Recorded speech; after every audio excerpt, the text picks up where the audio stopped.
Airtel और Paytm ये दोनों ही बहुत पॉपुलर हैं जीरो बैलेंस अकाउंट के मामले में, जहां पे बहुत सारे लोग अपना बैंक अकाउंट ओपन करा के बैंकिंग फैसिलिटी को यूज़ करते हैं। और आप भी अगर अपना बैंक अकाउंट ओपन कराना चाहते हैं, इन दोनों में से बेहतर कौन सा है या किस में कितने फीस एंड चार्जेस हैं, क्या फीचर हैं, आपके लिए कौन सा वाला बेहतर रहेगा, ये आप जानना चाहते हैं तो मैं आज आपको इस वीडियो में बहुत सिंपल तरीके से बताने वाला हूं। तो चलो वीडियो को स्टार्ट करते हैं। तो सबसे पहले हम लोग स्टार्ट करते हैं मेंटेन बैलेंस से। तो जैसा कि आपको पता है ये जीरो बैलेंस अकाउंट है, तो यहाँ पे कोई भी बैलेंस आपको मेंटेन नहीं करना होता है जैसे कि बाकी के बैंकों में करना होता है। यहाँ पे आप बैलेंस जीरो भी रखोगे तो कोई भी आपके ऊपर चार्ज नहीं लगेगा।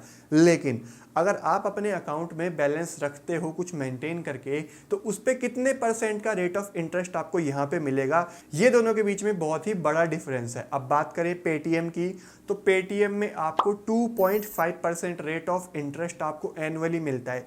जितनी भी आप अमाउंट अपने अकाउंट में मेंटेन करके रखोगे एनुअली, उस पर आपको 2.5% इंटरेस्ट मिलेगा। लेकिन ये जो 2.5% इंटरेस्ट है मंथली आपको कैलकुलेट होकर जितना भी होगा आपके अकाउंट में क्रेडिट हो जाएगा।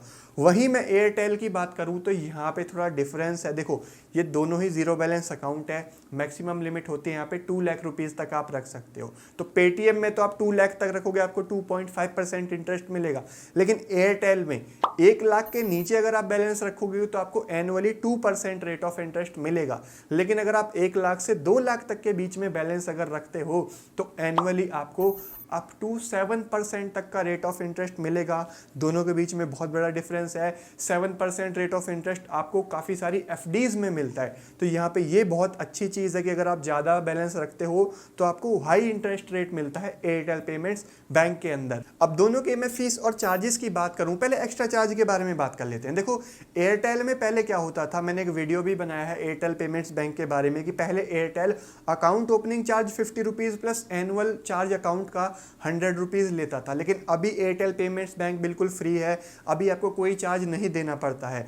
पेटीएम पेमेंट्स बैंक भी फ्री है, यहाँ पे भी कोई आपको ऐसा एक्स्ट्रा चार्ज नहीं देना पड़े जो कि नोटिसेबल हो। अब बात कर लेते हैं एक इंपॉर्टेंट चार्ज के बारे में जो आप अगर अकाउंट ओपन करवाते हैं तो फ्यूचर में आपके सामने आ सकता है, वो मैं आपको बता देता हूँ। देखो जैसे कि मैंने आपको बताया दोनों ही जीरो बैलेंस अकाउंट हैं और जीरो बैलेंस अकाउंट में ना हमेशा लिमिटेशंस होते हैं, चाहे कोई भी जीरो बैलेंस अकाउंट है, इन दोनों में भी हैं। लिमिटेशंस क्या है, जैसे कि आप मनी डिपॉजिट पे हैं, विड्रॉ पे हैं, ब्रांच में जाके डिपॉजिट करोगे तो वहां पे भी कुछ लिमिटेशंस हैं। जैसे कि अगर आप कैश विड्रॉ या डिपॉजिट करते हो, पहले पेटीएम पेमेंट बैंक के बारे में बात कर लेते हैं। कैश डिपॉजिट या विड्रॉ करने पे जो मंथली लिमिट है वो है 25,000 रुपये की। अगर आप 25,000 रुपये डिपॉजिट करते हो या 25,000 रुपये विड्रॉ करते हो, अब देखो ये जो दोनों लिमिट है अलग अलग नहीं है। ऐसा है कि टोटल लिमिट 25 है, 25,000 रुपये विड्रॉ किए, 25,000 रुपये डिपॉजिट किए।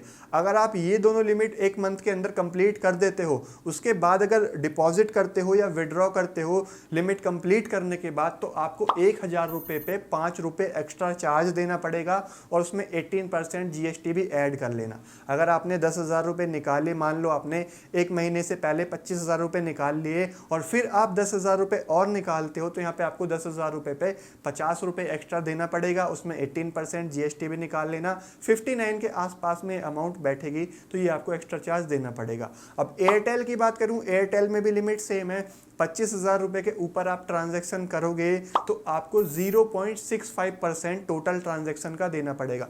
मान लो 25,000 रुपये आपने एक महीने से पहले विड्रॉ कर लिए, उसके बाद अगर आप और विड्रॉ करते हो, मान लो आपने 10,000 रुपये 1,000 रुपये विड्रॉ करे, तो 1,000 पे 0.65% होती है 6.5 रुपये। वहीं आपने 10,000 रुपये विड्रॉ करे तो इस पे ये बैठते हैं 65 रुपीज़। अगर मैं दोनों को कंपेयर करूं एयरटेल और पेटीएम को, तो यहाँ पे पेटीएम के थोड़े चार्जेस कम है। पेटीएम में जीएसटी भी आप इंक्लूड कर दोगे 50 रुपये प्लस 18% जीएसटी, तो 59 रुपीज़ होते हैं। फिर भी एयरटेल में 65 जो बैठता है उससे कम है। तो यहाँ पे जो अगर मैं मनी डिपॉजिट या विड्रॉ की बात करूँ लिमिट के बाद, तो थोड़े चार्जेस जो है वो यहाँ पे पेटीएम पेमेंट्स बैंक के अंदर कम है एयरटेल से। अब दोनों में मैं डेबिट कार्ड के बारे में बात करूँ तो देखो जब आप अपना अकाउंट ओपन करा लेते हो, दोनों में ही आपको वर्चुअल डेबिट कार्ड तो फ्री मिल जाता है, मतलब कि डिजिटल डेबिट कार्ड मिल जाता है। आपको ऐप के अंदर ही डेबिट कार्ड दिख जाएगा, जहाँ पे आपको अपना डेबिट कार्ड नंबर, CVV, ये सारी डिटेल मिल जाएंगी, जिससे आप अपना UPI एक्टिवेट कर सकते हो। ऑनलाइन कहीं पे शॉपिंग करना है, फ्लिपकार्ट, अमेजोन, कहीं पे कुछ पेमेंट करना है तो वो आप उससे कर सकते हो। लेकिन अगर आपको चाहिए फिजिकल डेबिट कार्ड जिससे आप ATM से मनी विड्रॉ कर सको या मार्केट में उसको यूज कर सको, तो उसके लिए आपको अप्लाई करना पड़ेगा ऐप के अंदर से ही। दोनों में हो जाता है, एयरटेल में भी और पेटीएम में भी। लेकिन उसके चार्जेस कितने हैं? यहाँ पे एयरटेल में होते हैं 299 रुपीज आपको डेबिट कार्ड के चार्जेस होते हैं, लेकिन उसके एनुअल चार्जेस भी हैं यहाँ पे 199 रुपीज। 299 तो है आपको डेबिट कार्ड लेने के लिए, 199 रुपीज उसका एनुअल चार्ज यहाँ पे होने वाला है। वहीं पेटीएम में आप अपना अकाउंट ओपन कराते हो, डेबिट कार्ड ऑर्डर करते हो, तो उसके 250 रुपीज़ आपके प्लस GST चार्ज होता है, और यहाँ पे उसकी एनुअल फीस भी 250 रुपीज़ ही होती है। अब दोनों के बेनिफिट और फैसिलिटीज़ के बारे में बात कर लेते हैं। देखो, फैसिलिटी की मैं बात करूँ तो ज़्यादातर लोग इन अकाउंट्स को UPI यूज़ करने के लिए ओपन करते हैं। तो UPI आप एक्टिवेट कर सकते हैं। जब आप अपना अकाउंट ओपन कर लेंगे, डिजिटल डेबिट कार्ड आपको मिल जाएगा, UPI आप यूज़ कर सकते हैं। मनी ट्रांसफ़र के लिए IMPS, NEFT, UPI दोनों में ऑप्शन आपको मिल जाते हैं। ब्रांच के ऑप्शन भी दोनों के बहुत सारे हैं, दोनों में आपको मिल जाते हैं। दोनों की यहाँ पे ब्रांच भी आपको मिल जाएंगी। आप गूगल पे सर्च करके देखोगे Airtel payments bank branch near me या Paytm payments bank branch near me, तो आपको आसपास में काफ़ी सारे ब्रांचेस मिल जाएंगे छोटे छोटे, जहाँ पे आप जाके मनी डिपॉजिट विड्रॉ कर सकते हो, या कहीं सेंड भी करना है, किसी को पैसे भेजने हैं, वो भी चीज़ आप जाके वहाँ पे करा सकते हो। तो दोनों में जो इंपॉर्टेंट चीज़ें होती हैं, जो जीरो बैलेंस अकाउंट में होनी चाहिए, UPI, money transfer, debit card, ये दोनों में आपको मिल जाती हैं।